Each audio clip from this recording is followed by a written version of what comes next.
Hello my friends, welcome back to This Week in Social Media. We talk about why Nvidia lost $600 billion worth of market value. We share about what we learned in the latest MrBeast interview. We also share how you can use marketing automations to get higher return on investment from your marketing campaigns. We talk about the fact that the UK might be looking to ban social media platforms for anyone under the age of 16. We talk about the fact that Apple might be forced to create a backdoor into their systems after being requested to do so by the UK government. We also talk about the fact that Nikon has launched a brand new power zoom lens and 2 new cinema cameras. A few weeks ago, at the time of writing, we saw a launch of DeepSeek.ai, a Chinese AI business created by a hedge fund that was able to create an AI model as powerful as OpenAI's ChatGPT-1, but for a percentage of the cost, being $5.5 million, then offered the AI for free and open source for anyone to be able to use. This did trigger some unstable times in the stock market, with Nvidia taking the brunt of the concern or the brunt of the damage there, with the Guardian reporting on the 28th of January that, quote, Nvidia saw a 600 billion of their market value disappeared. The market itself was, the drop itself was reported by Bloomberg, which was the biggest market value drop in US stock market history. The losses come across the Magnificent Seven, being Alphabet or Google, Amazon, Apple, Meta, Microsoft, Nvidia, and Tesla, accounts for 1 trillion of their total market value of. So they lost around $1 trillion total of their total market value, $17 trillion. The founder of Scale AI told NBC that on Monday the Chinese labs had more than Nvidia's 30,000 H1 chips that people think. Perhaps this is around £1 billion worth of company equipment. My understanding is that DeepSeek has around 50,000 H-100s, which they can't talk about for obviously because they've got around the export controls that the US has put into place.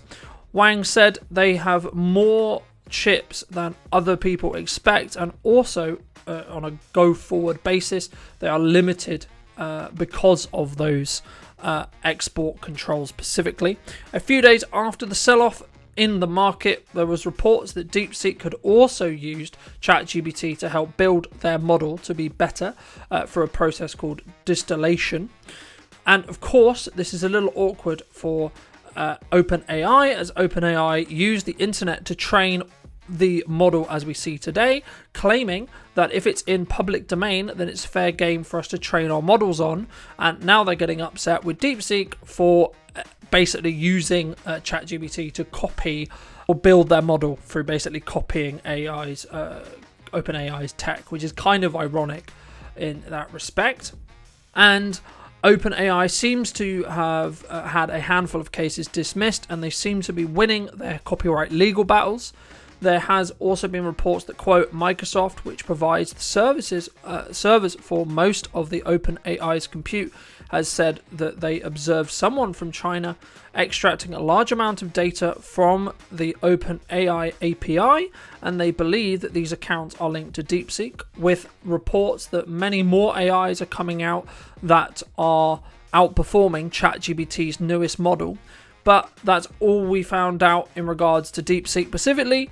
Is it something that we see a larger market problem, or do you think that the AI hype wave needed this level of correction? And there was a lot of conversation about whether it was going to commoditize the market of AI, right? So there was a lot of people talking about the fact that is actually the money, quote unquote, to be made in AI is actually the products you build using these AI tools rather than the AIs themselves? Or is there a larger AI bubble either in the market or in general because of this hype, and we are getting to the point where we've had lots of years, or we're starting to get to the point where there's quite a significant number of years where AI isn't necessarily making the gains or making the progression that, you know, OpenAI and other companies like that have said and claimed that AI is going to be gaining in regards to improvements. So there is maybe some skepticism coming from the market, and this was just another example of that. Or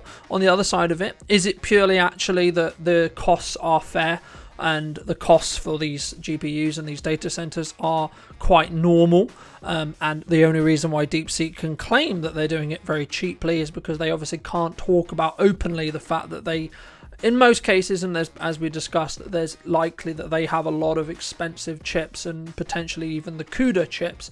That is purely speculation, of course, but the CUDA chips that NVIDIA are making and saying are needed for AI training models, as we also talked about specifically in last week's episode where we talked about the keynote from January as well.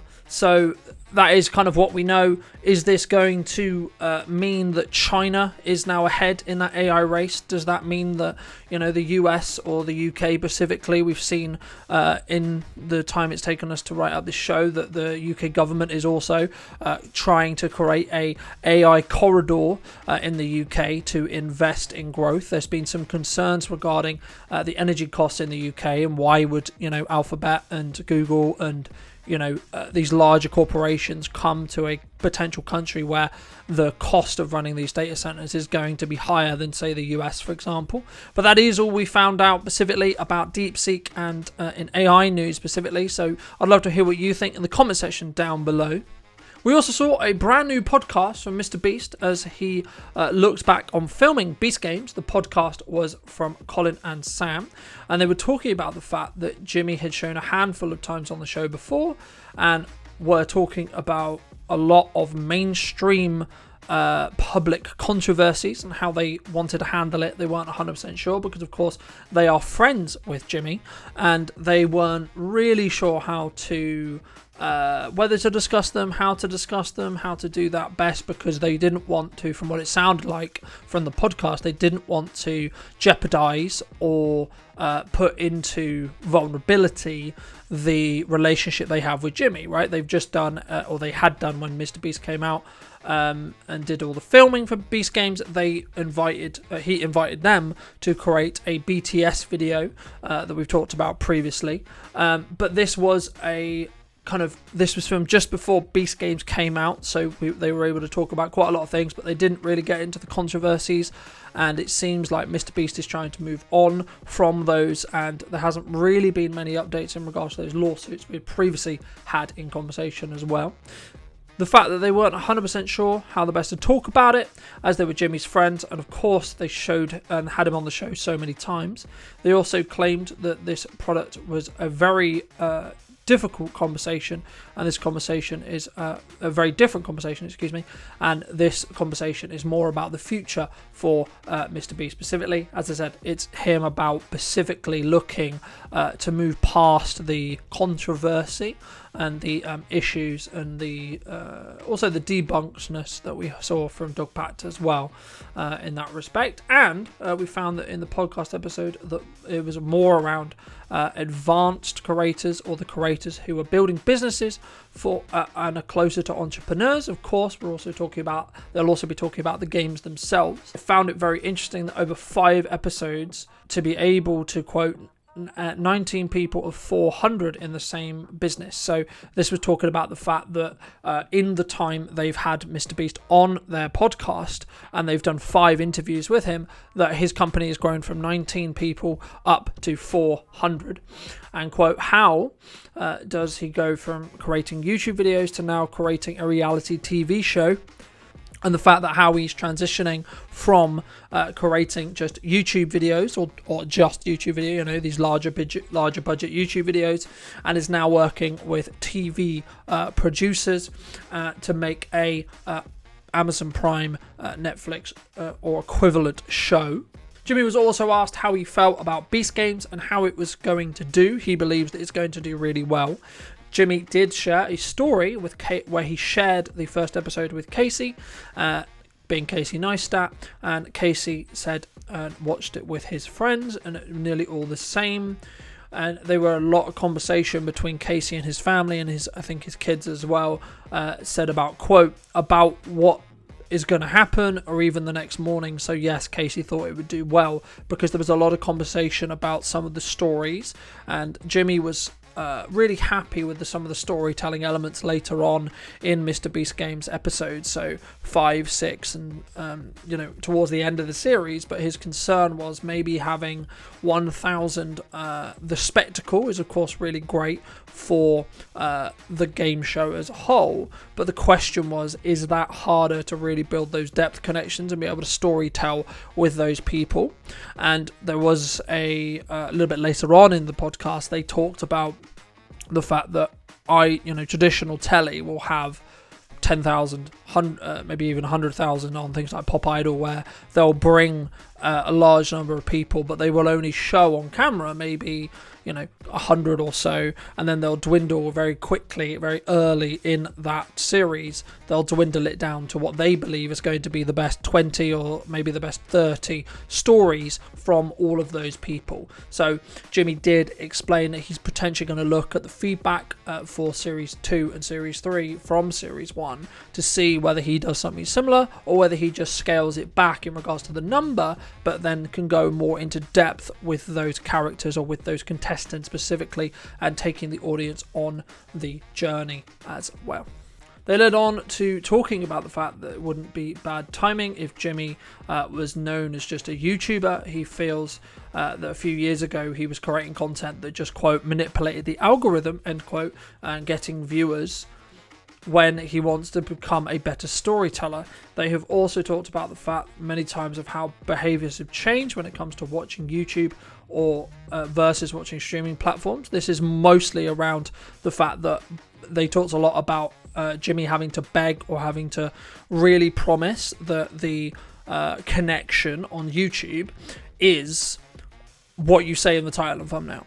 So you have more freedom, and you can be a bit looser on the edit. You don't have to be so aggressive with the retention edit, because it's on streaming platforms, because people are more likely to be in a position where they're going to be sat in front of the telly and they're going to be there for an extended period of time, when YouTube is a more click away, kind of go through videos quickly, not invest a huge amount of time necessarily into watching content, or the content has to work harder to win over that audience member.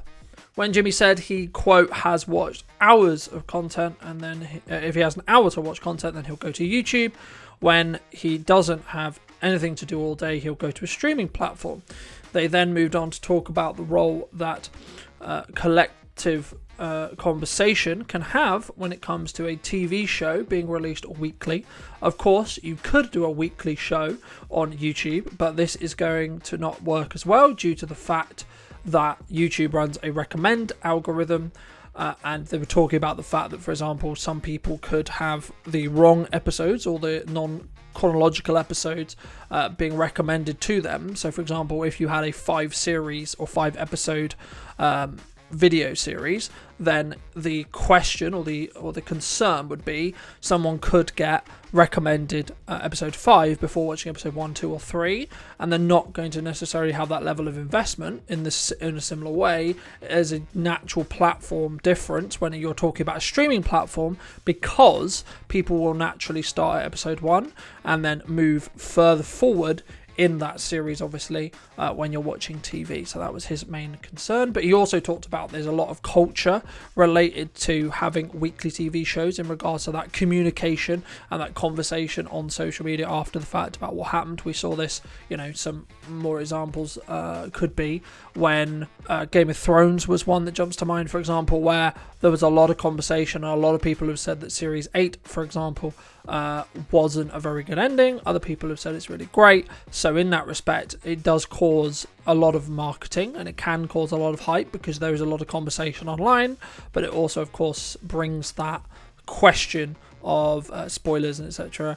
When it comes to those episodes. So there is, a culture talk conversation related to, do you stay clear of social media if you haven't watched it? And we've seen it with other IPs as well. They then talked a little bit about the game specifically, and how they were looking to market the games, and that marketing plan is unlike a YouTube video. As on a YouTube video, you can create a good title and a good thumbnail and then be able to grow or market it in that way. However, they used more older school marketing channels to market the TV show.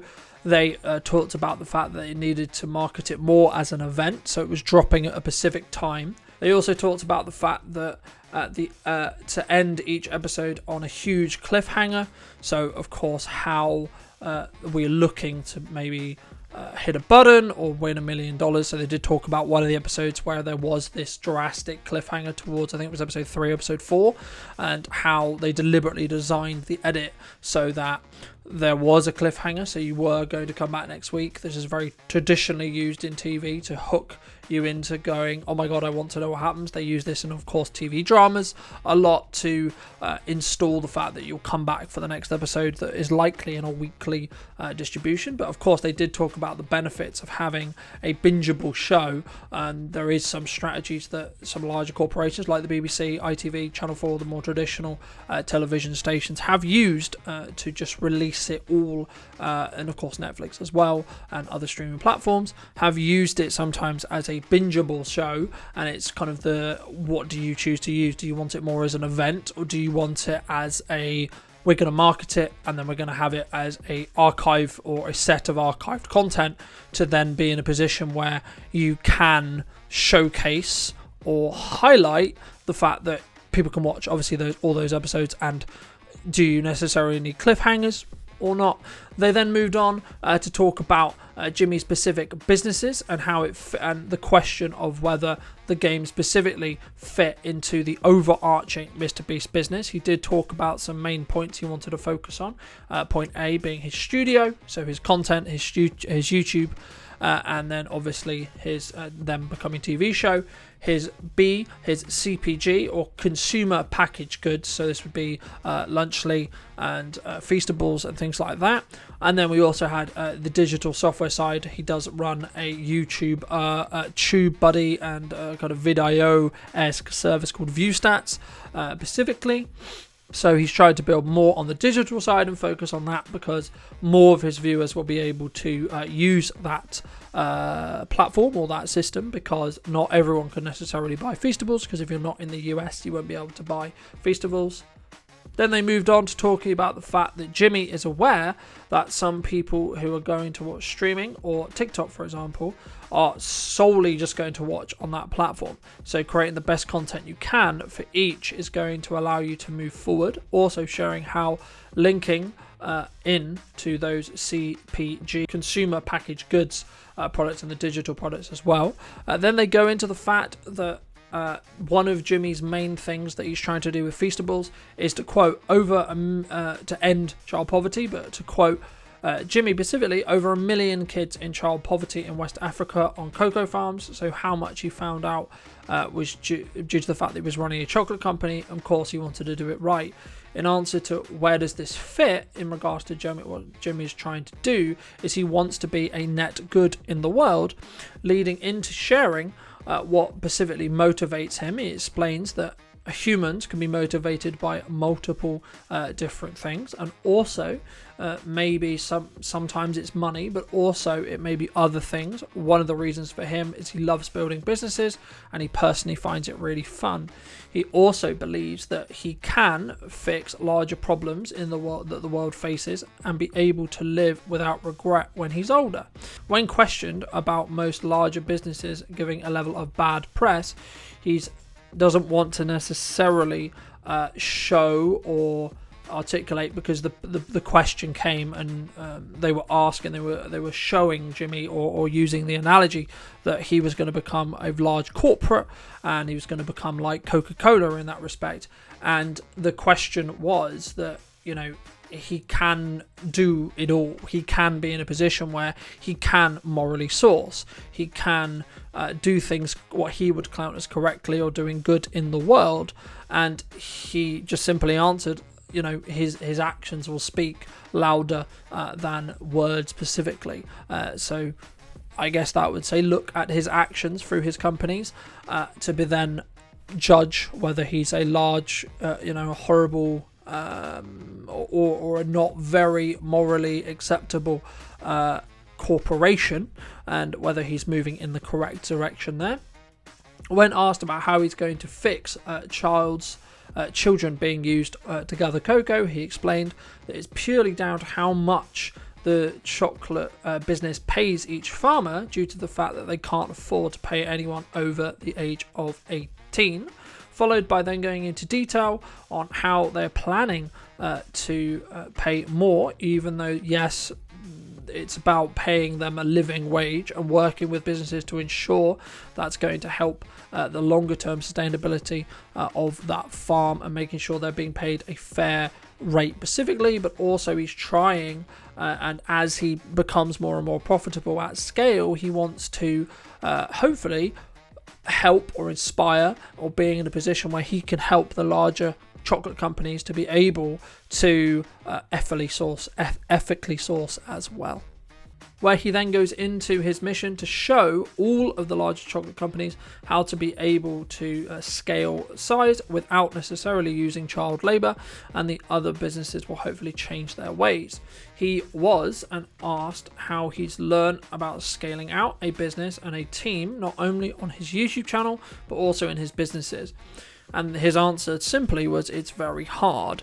And how he can understand how a lot of YouTubers are looking to launch and run a product, but the challenges that come with living in a launch style hype is keeping that sustained revenue, keeping that sustained demand throughout, because he was talking about the fact that actually you, as a YouTuber, as a creator, it's a focus, because you're competing against people who have been doing product for 30 years who are going to be better than it. So actually a better opportunity for a creator who wants to create a sweets brand, wants to create a chocolate brand, wants to create those kind of things, would be to work with someone who knows what they're doing on the product side, and then you handle, as a creator, you handle the marketing, you handle the hype, and then you build it that way. But he also talked about being concerned related to how a lot of creators want to create their own brand when it can take a lot of time, energy and resources, but also may not have the sustainability, and it could hurt their brand in the long term, when actually it could be a better use of time and energy to double down and focus on the content that you're creating, and being able to be in a position where you can just do a brand deal, make the money, then either reinvest that into the content to create better content that then in turn allows you to grow the audience and keep your audience happy on YouTube, and then be able to highlight and showcase what you can do better, rather than I guess the conversation would be around being in that shiny syndrome or that new thing syndrome point of view in that respect as well. He also talked about the details on, because a lot of creators do want to get that exit and do want to buy or be bought out by for 10 million, for example, or 100 million, or etc. And he explained the only reason why a company or a business is going to, quote, buy you out is because you have that sustained revenue, because you've proven over the extended period of time that you're in a position where you can grow a sustainable business that has revenue coming in every single month, that ideally is growing, hence why they will then look to purchase it, because then they can be in a position, it's not stagnating, it's constantly growing. So then they could be in a position where not only do they make their money back, but also they can be in a position where they make their money back quickly, and then they have basically an infinite profit gain just by having a shareholding or owning that company specifically, hence why a lot of cash flow businesses are sold in this way.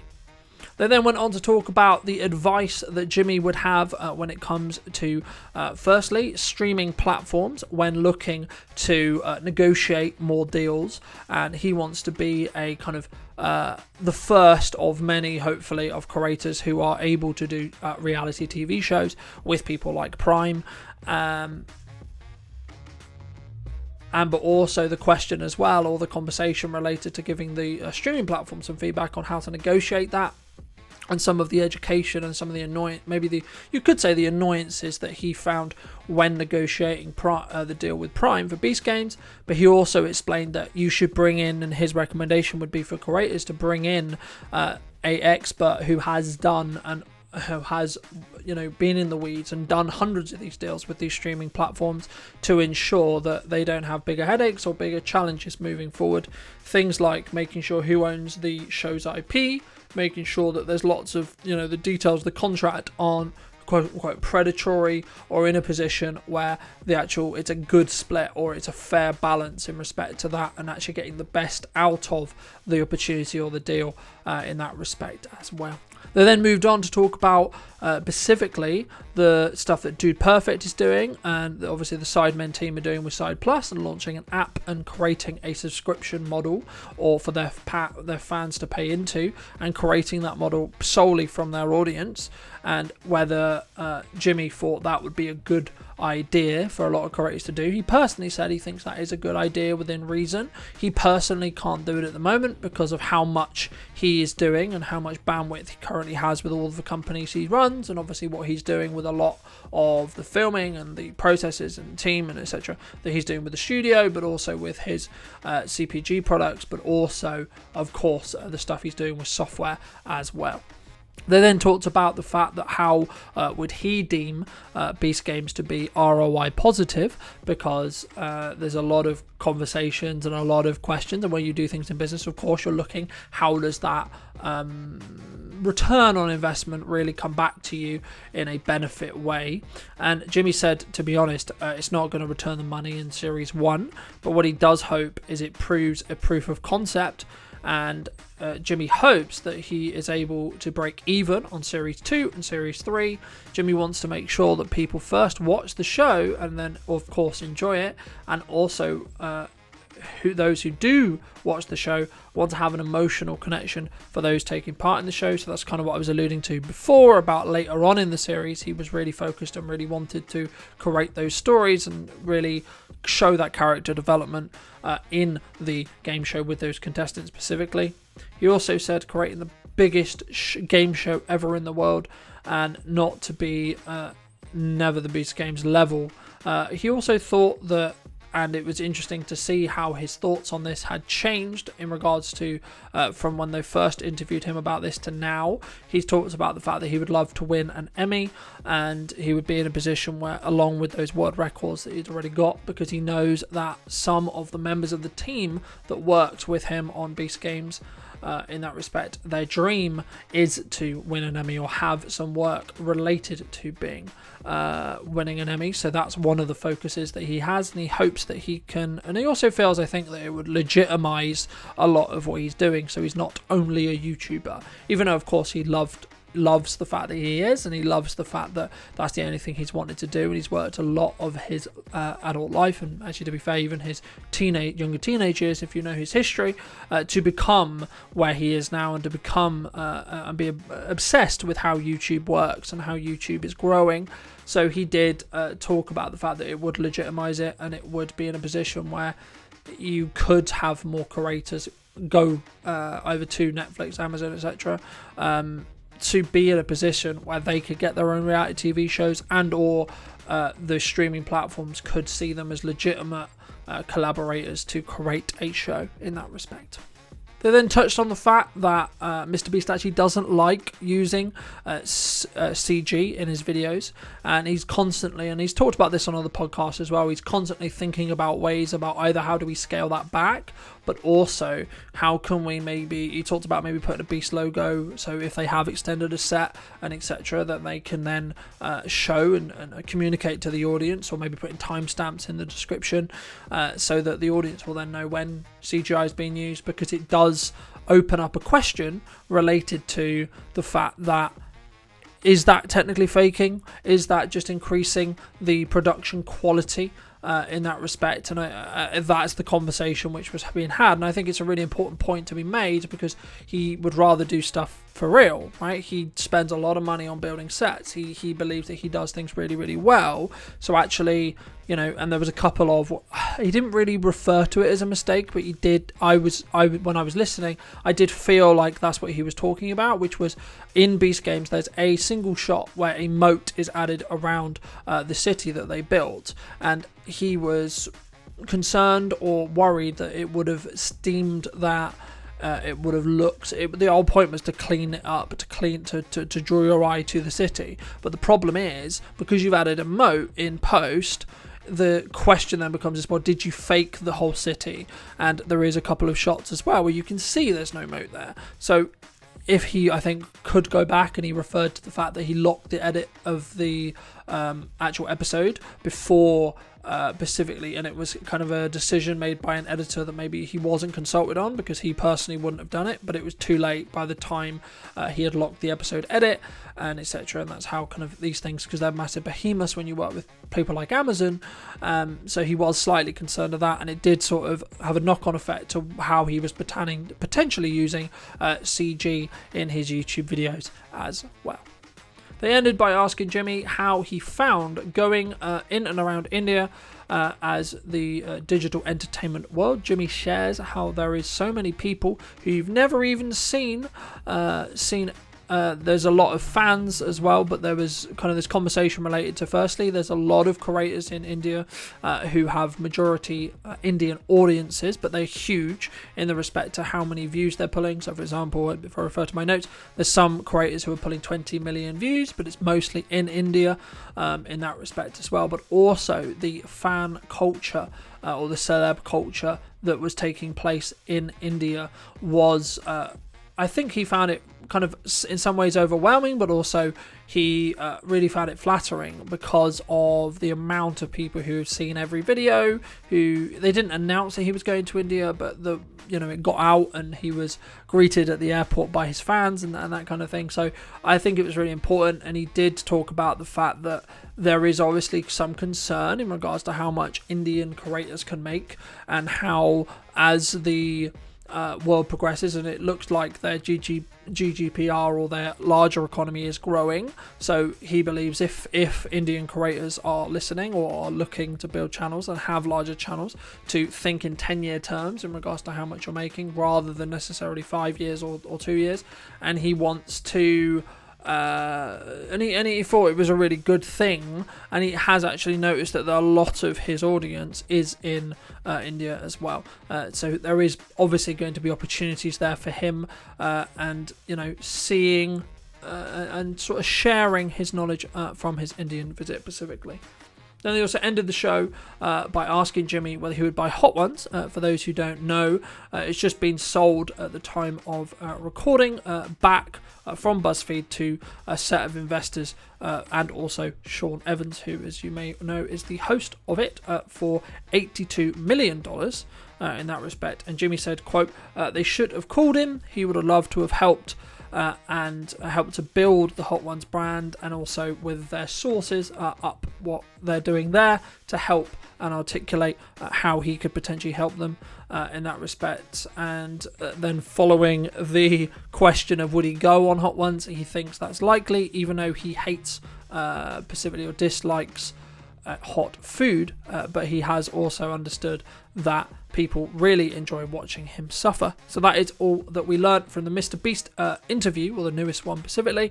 So I'd love to hear what you think in the comment section down below. Do you think that Jimmy has made the right call by maybe not talking about the controversy a little bit more, or is it going to be likely, as we discussed before, where those especially the lawsuits related to Beast Games is going to sort of disappear and never really go through the courts, because he's just going to kind of pay those people and pay for it to be and settle out of court and that kind of thing, so then he could bring NDAs in, etc. Or was it actually interesting to hear his takes on some of those streaming conversations related to potential creators moving forward with potentially streaming platforms as well? I'd love to hear what you think in the comment section down below. Back in November last year, we got a new SEMrush blog that shared about how you can use automation and AI to help create better and stronger marketing to get the objective that you're looking to achieve. The blog itself opened with the sad fact that, quote, marketing budgets are tightening, end quote. There is, of course, mounting pressure to do more with less. Is automation likely to help with this? SEMrush believed, by talking to the CEO of Digital First AI, quote, the automation helps you stay in touch with your customers every step of their journey without having to manually track each interaction, and it can monitor customer behavior, trigger responses like follow-up emails, exclusive offers, and product recommendations based on previous purchases, end quote. They also shared examples of how the marketing automation can be used, as and how it has been previously used and how it continued to be used. Quote, automated email marketing streamlines the process of sending emails at scale and letting you schedule messages and use customer data to complete fields. You, of course, also can use automated social media management to help manage multiple channels, schedule posts, and track engagement. Automated lead management, organize and score your potential customers. Automated ad targeting, use algorithms to deliver your ads to the right audience on the right channels. AI content creation, generate text and visuals based on a vast database. Automate analytics and reposting, collect and visual data from all of your marketing activities. With some benefits, marketing automation strategy, quote, a recent study looked at how leading brands were achieving marketing success. They discovered that they had all invested in AI automation strategies to engage or enhance their customer experience and had improved their bottom line. Other research backs this up. Other studies show that customers that have migrated to marketing strategies or technical advancements in those marketing strategies have invested 4 times more into automation than others, and they're also more likely to test and implement and scale technology. Talking to the CEO again, quote, automation doesn't need to feel robotic. In fact, it can help deliver a more personalized experience at scale. By using AI-driven insight, we are able to tailor our messaging and outreach based on individual customer preferences, behaviors, and needs. Whether this is recommending a product or offering a special deal, automation lets us stay relevant and connected with our customers in a way that feels personal without all of the manual effort. Followed in the blog later on by explaining how the automation can be used to build a strong link into your past marketing funnel when promoting webinars. For those who maybe are new to marketing or question, the funnel they were using was step 1, awareness of your brand, step 2, consideration of your brand, step 3, a conversation related to their brand, and step 4, loyalty. They then go into the example of how they could use automation. I'll leave a link down below for those who are interested in detail. But some of the key thoughts are how ease of use. Can your team easily onboard themselves using these features? If they're overly complex, you may not save time and labor cost. Affordability. Does this fit within your budget along with the cost that is key? The price shouldn't stain your resources. Often, these tools have different plans and businesses of different scales. Customization. Can you adapt the features of the processes? Ideally, you should configure all of the filters and the rules to suit rather than adjusting the workflows to the software. Scalability. Will the tool grow with your business? Check whether it can handle higher volumes of data, speed, and performance to allowing you to add more users as time passes. Remember to think of some of the following. Start small and build. Don't overhaul the entire system at once. Test a strategy with a core workflow that guarantees to have measurable results. Welcome emails, abandoned cart reminders are a good option. After you've achieved some results, then you can gather and build on your automated workflows, and you can also see which is new to add. Prioritize data. The success of your marketing automation strategy hinges on your data. As the CEO said, if your system has data spoils and outdated information or poor insights, that the automation might give inaccurate results and lead to market research or targeting. So just be question, or be careful what specific data and provide it necessarily with the correct data, because of course if you give it the wrong data it may not create the result that you're looking for. Take advantage of A/B testing. Sometimes it's unclear which marketing strategy will deliver the best results. For example, you might not be able to be sure how many fields are included in an email or when scheduling a blog post. A/B testing lets you try two variations of the same strategy at the same time. You can then track each one's performance and choose on the one that performs the best. Depending on what you're testing, you might measure a click-through rate or a conversion. However, you can also refine your automated strategies. These tests can also allow you to be flexible when changing those parameters. I will, of course, leave all the links, and the blog goes into some more detail on how you can use SEMrush specifically to create these automations. And I'll leave it linked down in the description down below for those who are interested. Personally, I think that the level of automation when running client ads and of course scheduling posts when they're going live for client and of course my own brand will be likely, but I haven't actually played around with email marketing specifically yet, but it is kind of a use case thing. So the SEMrush article did talk about and share a very product-led or an e-commerce-led solution. So if you're just using, a lot of your marketing is brand awareness and then bringing people into having conversations with you, you could automate some of these things, but it is a tool and it shouldn't always necessarily be used. It should be questioned and should be only used at the right time. So for example, for me, there's a no-brainer when it comes to scheduling your social media posts. Number one, you can optimize when they're going out, so it's more likely to be seen by your ideal client when they're on the platform. But also, for example, for me, if I have a production day and I can prep content ahead of time, I can still have stuff be going live on my social media channels, even though I may not actually be at my desk, been able to post those as well. So I'll leave everything related to automation down in the description down below, but I'd love to hear what you think. Are you planning or are using automation in your marketing in 2025, or are you looking to potentially use automation in 2025? I'd love to hear what you think in the comment section down below.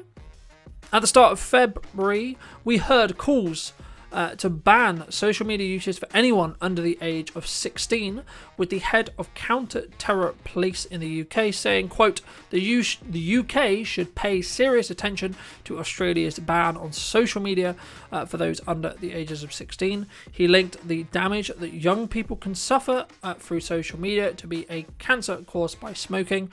The Mirror reported that it comes after it emerged that the Southport killer had watched a violent material on social media, including footage of a bishop being killed in Australia.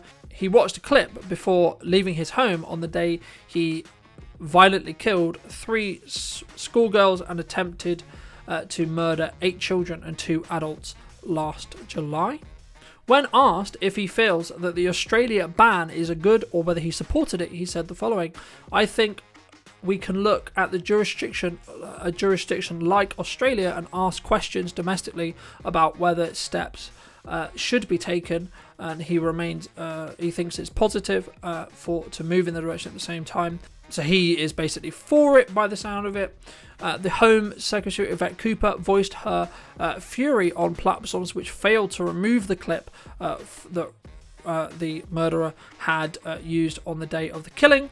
She described it as frankly disgraceful and said the online giants have a moral responsibility to ensure that people cannot access this dangerous material. Ms. Cooper said there have been some further content conversations with the social media companies, and it's her understanding is that much of the material is still online, and frankly this is disgraceful because I think they have a moral responsibility to act, end quote.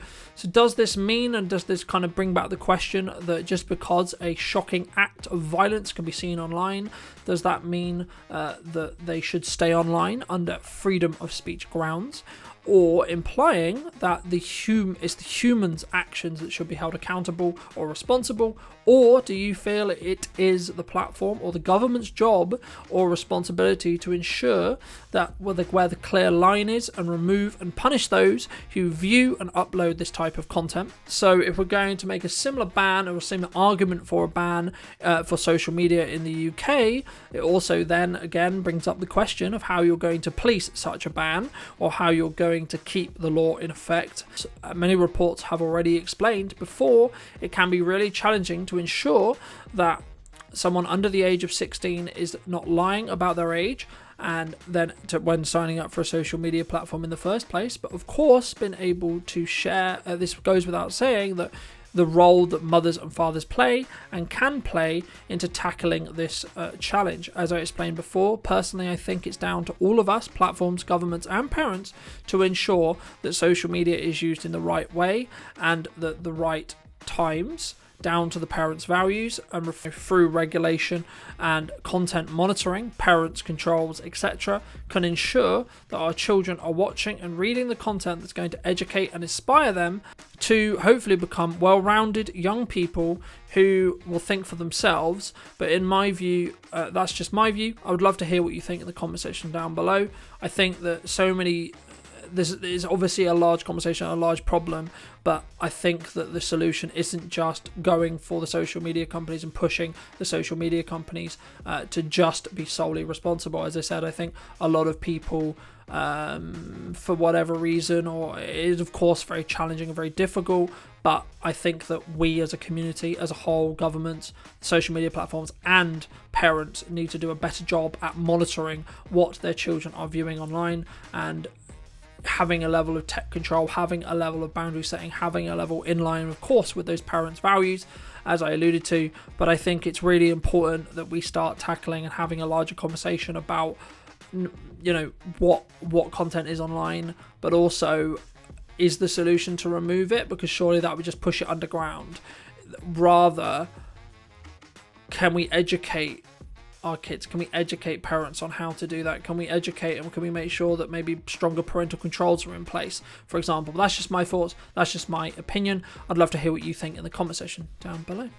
In linked news related to the UK government, we also saw the news this week that the UK government is looking to push Apple into creating a backdoor to be able to get into any iPhone. The worry has been talked about for many years that it will open. It's only a matter of time if such a backdoor exists that was created for hackers to be able to use it to break into any iPhone in the world, or maybe just in the UK in this case. As reported by the BBC at the start of February, quote, currently only Apple account holders can access data stored in this way. The tech giant itself can't even view the data. This demands is served by the Home Office under the IPA, which provides firms provide information to law enforcement agencies. Apple declines to comment, but it does say on their website that privacy is a fundamental human right. The Home Office said, we are not committing we're not going to comment on operational matters, including the example of confirming or denying the existence of such a notice. It is believed that the government would want access to this data if there is a risk to national security. In other words, it was targeting an individual rather than using it for mass surveillance. Authorities would still have to follow the legal processes and have a good reason to request permission to access said accounts and data, just as they have to now with unencrypted data. Apple has previously said it would pull the encrypted services like APD from the UK market rather than complying with such a government demand, telling Parliament that it would never build a backdoor into its products. Still, no Western government has been successful in the attempts to force the big tech giant like Apple into breaking their own encryption. The US government has previously asked and Apple has also declined. So does this mean that it's going to be the carry on of a cat and mouse game when it comes to governments of the West ensuring that big tech companies like Apple, as we covered in a few stories ago, I'm sure some of you would say that this is a slippery slope and a point of no return if a backdoor was created. But what is the solution? Let criminals not let police and other law enforcement access their phones to gather evidence to then potentially be able to prosecute them? Speaking personally, I think it's of course a very hard balance to have, and on one hand you have a worrying coding exploit that could be used by bad actors to steal a lot of personal information from anyone that then could be used for many other crimes. But on the other hand, you have a roadblock that would stop some of you would say the good guys, or most of you would hopefully say the good guys, being able to stop and do their jobs better. And let's be honest, at the end of the day, in most cases,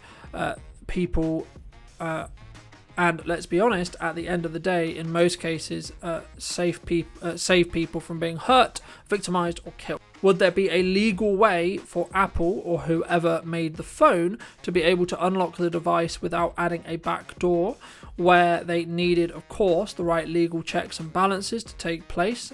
And then I guess the critique of that potential solution would be that the system is corruptible, sadly. So again, I think we're back to a damned if you do, damned if you don't point of view. But I'd love to hear what you think in the comment section down below. Do you think this is a big deal? Do you think this is the end of the world as we know it? Do you think that Apple are going to cave, or are you going to stay of the view that I think most people are, which is Apple have said no repeatedly to these requests, and why would they then change their mind just because there's some new pressure specifically there? We also saw the launch of a Z Cinema 2 Red cameras from Nikon. Many filmmakers have been questioning the lack of video support from Nikon's side in the past when looking at what Sony and Canon offer. But with Nikon's purchase of Red Digital Cinema in April 8th, 2024 for $85 million, it did show a sign that they were clearly listening to the market for those who love the Nikon brand, sharing in a blog on the 14th of February this year. Quote, the launch of 2 new Red Cinema cameras equipped with Nikon Z mounts, with them also launching a new power zoom lens, the Nikon Z28 to 135 f4, and of course with the Z mount with the adapter, you will be able to use older glass. The blog does confirm this by opening the possibilities of using classic and vintage lenses from AI auto indexing Nikon series onwards. Following on the V Raptor with Z mount, brain only, so the actual body only, is a eye-watering basically $30,000 or so. Also offering a starter and production kit for V-Lock and gold mount operation or options. So depending on what batteries you're looking to use, would depend. The starter kit is for around $34,000, just over. That's roughly around £27,000. The production pack for the V-Lock and the gold mount is $40,500, around £32,100 or so at the time of writing, with the Komodo starting at just under $7,000 and about or being about £5,500. With the power zoom pack, so this is where you get the Komodo and the new power zoom lens, the 28 to 135 f4 for around $10,000 or £7,922, with the production packs for V-Lock and gold mount being just under $12,000 or £9,500, with the lens itself coming in at around $3,200 or so, or the UK's sale price as £2,499. Of course, there's some key features on the power zoom that will allow you to create a dolly zoom without having to make any cuts and creating it in post using scale keyframes, for example. This also allows, of course, Nikon users to, depending on what body you're using it on, use Nikon's autofocus or purely focus using a focus motor as you're zooming. This lens also starts with a maximum aperture of f4, so not as good as an f2.8 in low light, and a minimum aperture of f22 will likely starburst at that range, very, very similar to most lenses. Nikon sales page claims that there's 18 elements in a group of 13 when it comes to aperture blades, with a minimum focusing distance of, I'll leave them on screen, but just some, so be aware if you are going to use this lens about how close you can get to your subject. The lens itself does support a matte box with a filter attachment size of 95mm. The lens itself is having a focus switch as well as a zoom rocker to allow you to power zoom the lens. The lens also has focused zoom and control rings that are customizable and feel different, so you can identify them without looking. The zoom rocker is well positioned to operate the camera from the waist or shoulder height, and is also deliberately designed so it will feel different to the operator's hands or fingers. As a Nikon user for many years, I'm personally very excited to see how I guess you could say that Nikon is now becoming a real player in the video space, you know, with the launch of a lot of their mirrorless technology. You know, I'm shooting this on, for example, a Nikon Z6 Mark III, and I've been pleasantly surprised with the images coming out of this. And I think, for example, there's a lot of stuff you can do with that zoom lens, and I am personally looking at that zoom lens because, for example, there's a couple of lovely parallax motions that you could create while zooming and moving on a gimbal, for example. But of course, we'll have to see how it's used, how it's optimized, and if and when I decide to purchase one, of course, I'll be creating content about it as well. So thank you ever so much for coming back and joining me. I hope you took value from this episode. That is going to wrap up that story and this episode of the show. So thank you ever so much for coming back and joining me. If you like the show and would like to be notified when I upload another episode or another topic, then do let me know and be subscribed in the below the video, and I would love to hear what you think in the comment section down below. Thank you ever so much for coming back and joining me, and I'll see you very, very soon.